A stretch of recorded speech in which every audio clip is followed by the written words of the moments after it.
they've got the funds.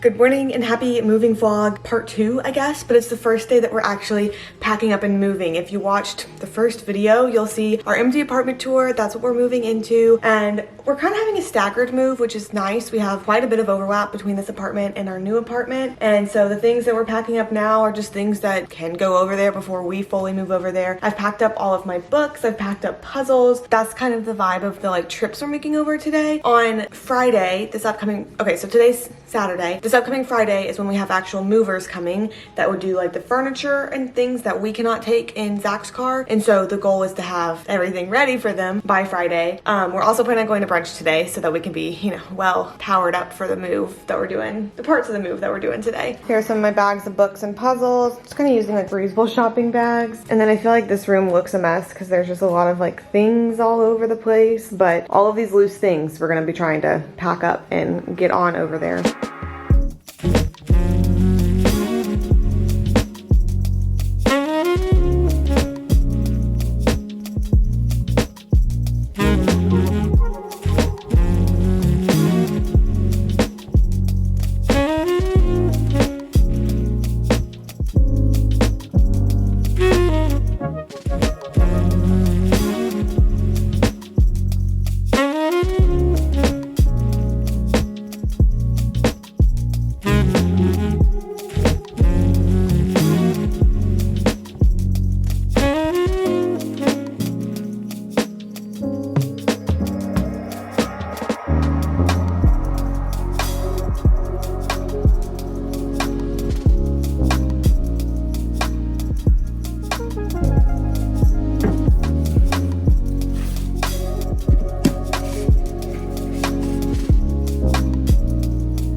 Trip over, and we've got some hangers and some clothes that we've brought in, and then just a lot of miscellaneous office things, I kind of feel is what the other loads have been. I showed you this earlier when we were here before breakfast. I got all my books moved in so I can officially live here if I want to. Since we don't have furniture, I don't have the shelves to put them on, obviously. And then we just have, it's been random tubs other than that. We're working on clothes slowly. I think we're gonna work on some kitchen today too. Maybe 2 more trips today. I'm not sure. It hasn't been so bad so far, but I know it's with moving, I feel the longer you're at it, the worse it gets.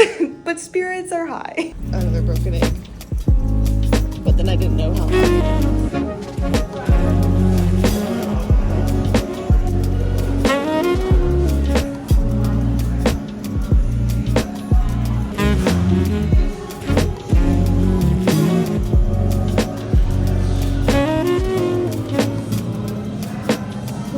Moving day 2, welcome. I've packed 5 days worth of work clothes, workout clothes, and then clothes to sleep in too. I think I need clothes for myself today. That will be kept out, and then I'm gonna start working on emptying out these drawers, and I'm kind of trying to double dip. I don't know if this is going to be a good strategy or not, but the plate set and mugs and stuff that we have from when we moved in here was a gift from Zach's grandma, which was so nice, but also meant that the box we got them in, they were properly packed and padded and had paper around them and everything whenever we moved them, and we didn't have to do that last time. We don't have paper like that to protect plates. It also is not going to be a treacherous journey, it's just getting loaded up into a car and driving over to the new apartment, so I'm planning on using clothes to help buffer the plates and dishes and things. And then we're gonna keep maybe 2 plates, 2 bowls here just to have for this week.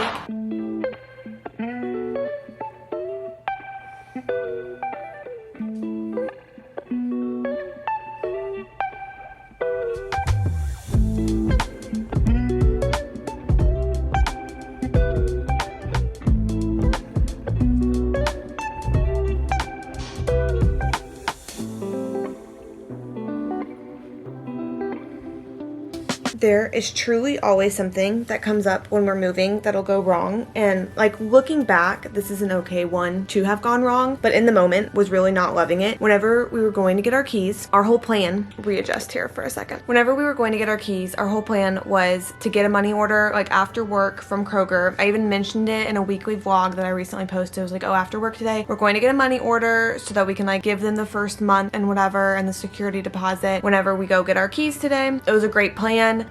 Every place we've ever moved into has always been like, you can pay in money order or cashier's check, money order or cashier's check. And I never really knew the difference between the two, but a money order is what you can like go to the grocery store or like go to the post office and get, and it basically just becomes like cash. Like you pay them and they print it out and it's basically like cash. It's not like connected to a bank account like a personal check would be. But while I was at work, literally the day before we're trying to move in, I went back to the like move-in email that they sent us literally a whole month ago because we've had it for a long time. So this was like literally entirely our fault. Cannot blame the apartment at all. I went back to the move-in thing and it did not say money order or cashier's check like I thought it said. It truly just said you have to bring a cashier's check. Cashier's check is the only accepted form of payment. And so at first I was like, oh, okay, like we'll just go get a cashier's check. No big deal. I didn't really know what a cashier's check was. Turns out a cashier's check you get from your bank. Like you get physically from your bank pretty much. It's different than a personal check because it's like your bank is basically like stamping their seal of approval of like they've got the funds for this. So you can't just like write it yourself. You have to like go to your bank and get it distributed to you basically. Which issue with that is that since moving to Georgia, I've never changed my bank. Like the bank that I use and that I love is this like small local bank back in Missouri. That's the only bank I've ever used. And I've never had any problem not having like a physical bank near me until now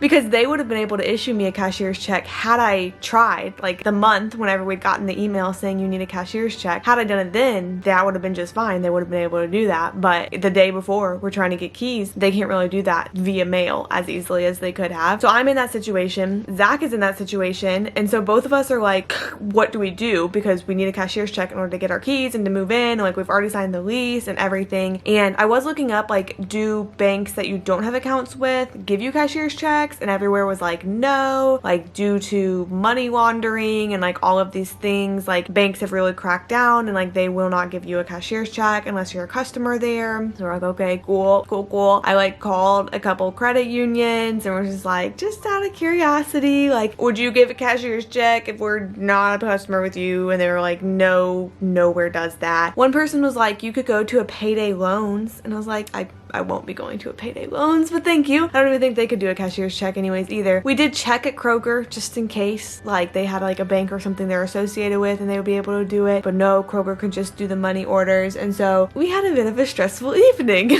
How it ended up being okay is because Zach really came to the rescue. I did nothing. And so he has an account through his Chase credit card that was enough being a customer to be able to go to a Chase bank and get one from them. And so we got the cashier's check like 5 hours before getting our keys and moving in. So like in hindsight, like not a big deal because we were able to pull it off and we were able to get the money. But in the moment, not like a good kickoff to moving in. That was huge. And It's still huge.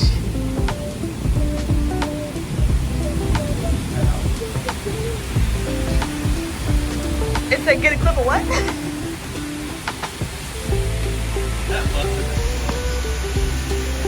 Yeah. We've made it into the work week with our continued moving and are gonna take advantage of the rain having stopped for a moment and make another trip over. What's your clothes? That's what we're bringing? And miscellaneous.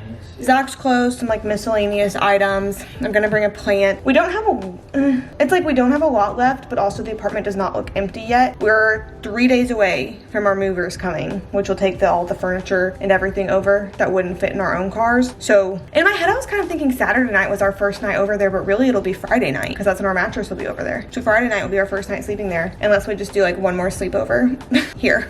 A State of the Union. As you can see, like it doesn't look empty in here despite everything that we've moved around. We have all of our furniture, so the movers will come for this shelf, the couch, the table, the TV, the console, this mirror. That big shelf doesn't fit in the car probably. In here, as you can see, there's like still stuff, but out of this, the only things we'll be bringing is that chair, the lamp, and those shelves because all of the desks we're planning on getting rid of since there's a built-in desk there. That chair we'll get rid of, this chair we'll bring, and then there's all the miscellaneous items. Hey. And then the pantry is waiting for the movers. Obviously we'll need to take food out of it. The bathroom is like empty except for what you can see on the counter. And in here, I think we're gonna be shocked at how much stuff there really still is to bring. Well, let's look how much. Yeah. Then we can bring it back to clean clothes bin. The kitchen obviously has stuff like all around it, but for example, this cleaning thing we're gonna keep here so that we can clean this apartment after we're done with everything out. But the cabinets are really not quite empty yet. Like to an extent. There's not as much in there as we usually keep in there, but there's definitely still things. But it's 3 days until the movers, and overall, what day is today? 9th. So we still have 10 days until we're out of this apartment. So another trip tonight, moral of the story. TLDR, we're going to the new apartment again.